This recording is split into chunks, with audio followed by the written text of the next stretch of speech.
प्रतिदिन खातु एही पत्र दूरेई जीव सबु रोग।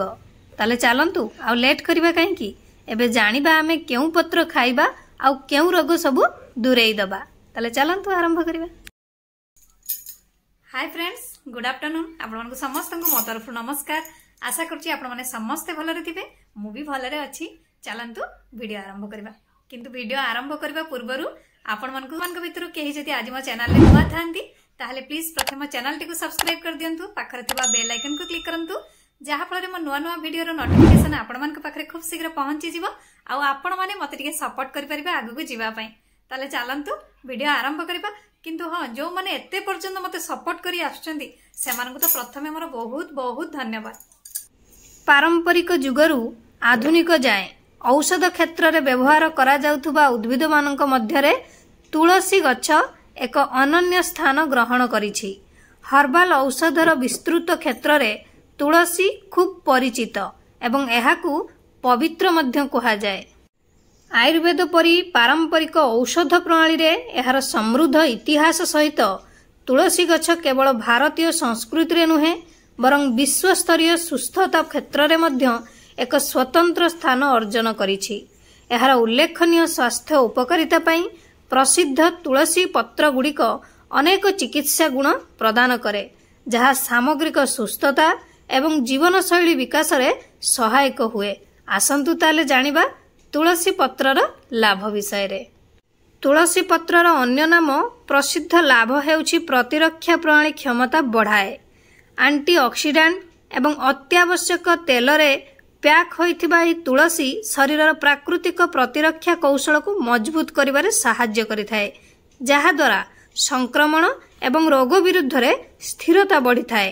तुलसी पत्रर नियमित व्यवहार बा चा आकार रे किंबा सप्लीमेंट भावरे प्रतिरक्षा प्रक्रिया को दृढ़ करि पारे एवं उन्नत स्वास्थ्य फलाफल को प्रोत्साहन देई पारे। तेणु हमर तुलसी पत्र को इम्यूनिटी बूस्टर बोली कहा जाए।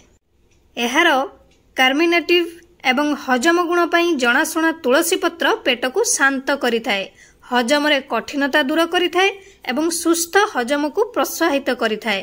खाइबा परे जदि आपण माने तुलसी पत्र खांती बा हर्बल टी रे मिसाई पियंती ता द्वारा मध्य हजम प्रक्रिया को दूर करिथाए एवं पुष्टिकर अवशोषण रे सहाय्य करिथाए। सेथि पई आपण माने तुलसी पत्र खांतु आउ हजम प्रक्रिया को ठीक रखंतु। आजिर द्रुत गतिशील दुनिया रे चाप एवं सर्वव्यापी उपस्थिति रे परिणत होईछि, जहा मानसिक एवं शारीरिक स्वास्थ्य उपरे क्षति पहुंचाउछि। तुलसी पत्र चाप एवं चिंतार एक प्रभावशाली प्रतिकार भावरे कार्य करिथाए। एथिरे एडाप्टोजेन यौगिक रहिथाए, जहा शरीर को चाप सहित खाप खुआई एवं संतुलन बजाय रखिबारे सहाय्य करे। तुलसी चा पीबा किंबा तुलसी पत्र को दैनंदिन कार्य रे अंतर्भुक्त करिबा द्वारा शांतिर भावना बढ़िथाए, ता सहित आराम मिलिथाए एवं चाप संबंधी रोगर लक्षण सहजरे दूर होइथाए। तुलसी पत्र रे शक्तिशाली एंटी इन्फ्लामेटरी एवं एंटी माइक्रोबाइल गुण रहिछि, जहा सेमानंकु श्वासक्रियार स्वास्थ्य बजाय रखिबारे सहाय्य करिथाए। काश, थंडा किंबा साइंस संक्रमण रे मुकाबिला हेउ काश एवं थंडा जनित समस्या को आपण माने तुलसी पत्र द्वारा सहजरे दूरेई पारिबे, कारण हमर तुलसी पत्र श्वासक्रिया को सफा करिबारे सहाय्य करिथाए। तुलसी पत्र आपणकर जेकोसी जड़ित क्रॉनिक रोगर आशंका को ह्रास करिबारे सहाय्य करिथाए, कारण एथिरे आपणकर एंटी इन्फ्लामेटरी गुण रहिछि। तेणु हृद रोग ठारू आरंभ करी आपणकर आर्थराइटिस रोग पर्यंत सबु किछि रोग को ये आपणकर ठीक करिथाए। तेणु आपण माने चेष्टा करंतु प्रत्येक दिन तुलसी पत्र खाइबा पई। ता सहित चर्म एवं केश रे भी ये बहुत सुंदर काम देइथाए।